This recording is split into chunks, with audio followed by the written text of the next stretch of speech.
முக்கிய செய்தி. Bike taxi ஓட்டுநர்களுக்கு எதிராக நடவடிக்கை எடுக்க இடைக்கால தடை கோரி உயர்நீதிமன்ற மதுரை அமர்வில் வழக்கு ஒன்று தொடரப்பட்டிருந்தது. இந்நிலையில் பைக் டாக்ஸிக்கு அனுமதி கொடுக்கலாமா வேண்டாமா என்று விரைவில் கொள்கை முடிவு எடுக்க நீதிபதிகள் உத்தரவு பிறப்பித்துள்ளனர். பைக் டாக்ஸிகளை ஒழுங்குபடுத்துவதற்காக அரசிடம் திட்டமோ விதிகளோ தமிழக அரசிடம் இல்லை என்றும் மனுவில் குறிப்பிடப்பட்டிருந்தது. இது குறித்த கூடுதல் தகவல்களை தருகிறார் நமது செய்தியாளர் சுப்பிரமணியன். சுப்பிரமணியன், வணக்கம். விவரங்களை பதிவு செய்யலாம். வணக்கம். பைக் டாக்ஸிக்கு அனுமதி கொடுக்கலாமா வேண்டாமா என்று விரைவில் கொள்கை முடிவெடுங்கள் என என்ன அறிவுறுத்தி இது குறித்து விரிவான பதில் மனு தாக்கல் செய்ய போக்குவரத்து துறை செயலாளருக்கு உயர்நீதிமன்ற மதுரை கிளை உத்தரவு பிறப்பித்துள்ளது. மதுரையை சேர்ந்த நவீன்குமார் தாக்கல் செய்த பொதுநல மனு உயர்நீதிமன்ற மதுரை கிளையில் நீதிபதிகள் கார்த்திகேயன், சக்திவேல் அமர்வு முன்பு இன்று விசாரணைக்கு வந்தது.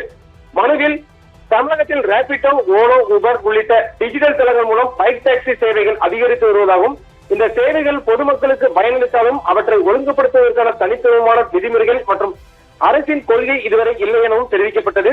மேலும் பைக் டாக்ஸி ஓட்டுநர்கள் மீது அபராதம் விதித்தல், வாகனங்களை பறிமுதல் செய்தல், மோட்டார் வாகன சட்டத்தின் கீழ் வழக்கு பதிவு செய்தல் போன்ற நடவடிக்கைகள் எடுக்கப்படுவதால் அவர்கள் பாதிக்கப்படுவதாக மனுவில் கூறப்பட்டுள்ளது.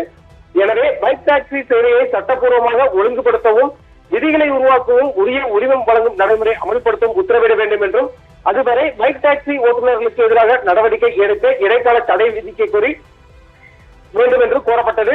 விசாரணையின் போது அரசு தரப்பில் பைக் டாக்ஸிக்கு அனுமதி வழங்குவது குறித்து ஒரு குழு அமைத்து ஆய்வு செய்த பின்னரே முடிவு எடுக்க முடியும் என்றும் அதுவரை தமிழகத்தில் பைக் டாக்ஸிக்கு அனுமதி இல்லை என்றும் தெரிவிக்கப்பட்டது. விதிகளை மீறி பைக் டாக்ஸி இயக்குபவர்கள் மீது அபராதம் உள்ளிட்ட சட்ட நடவடிக்கைகள் தொடரும் என்றும் அரசு தரப்பு விளக்கம் அளித்துள்ளனர். அப்போது நீதிபதிகள் முறையான கொள்கை முடிவில்லாத நிலையில் பைக் டாக்ஸிகள் சேவைகளை விளம்பரப்படுத்துவது ஏற்றுக்கொள்ள முடியாது என்றும் விபத்து ஏற்பட்டால் அதற்கு பொறுப்பை யார் ஏற்கப் போகிறார் என்ற கேள்வியும் எழுப்பினார்கள். இதற்கு மனுதாரர் தரப்பில் பைக் டாக்ஸி சேவைக்கு மத்திய அரசு அனுமதி வழங்கியுள்ளதாகவும் பல மாநிலங்களுக்கு ஒழுங்குமுறை விதிகளை உருவாக்க அறிவுறுத்தியுள்ளதாகவும் வாதிடப்பட்டது. மாநில அரசு முழுமையான தடை விதிப்பதை விட உரிய விதிமுறைகளை வகுத்து சேவையை ஒழுங்குபடுத்த வேண்டும் என்றும் தெரிவிக்கப்பட்டது. இருதரப்பு வாதங்களையும் பதிவு செய்த நீதிபதிகள் பைக் டாக்ஸிக்கு அனுமதி வழங்கலாமா வேண்டாமா என்பது குறித்து தமிழக அரசு விரைவில் கொள்கை முடிவு எடுக்க வேண்டும் என்றும் அறிவுறுத்தினார்.